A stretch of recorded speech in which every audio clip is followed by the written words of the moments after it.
If your 2006 Silverado gas gauge is stuck on empty or dancing wildly, you are likely dealing with one of these four common failures. On this specific generation of Chevy trucks, roughly 85% of gauge failures are caused by the internal stepper motors. Before you drop the fuel tank, we need to determine if the problem is in the dash or at the pump.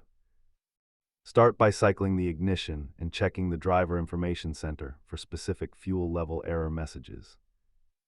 If other gauges like your oil pressure or speedometer are also acting up, your instrument cluster is the culprit. If only the gas gauge is dead, the fuel sending unit inside the tank has likely failed due to sulfur buildup. Repairing the dash is a cheap soldering job, but replacing the pump requires heavy lifting and a much higher parts cost. You can save hundreds of dollars by diagnosing this correctly before taking it to a mechanic. Safety is critical here, so always disconnect your battery and relieve fuel system pressure before starting the repair.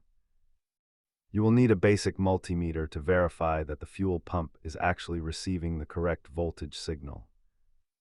Most people jump to replacing the pump when a simple ground wire cleaning or stepper motor swap would have fixed it. Check those grounds first, and if this guide helped you save some cash, hit that subscribe button for more truck tips.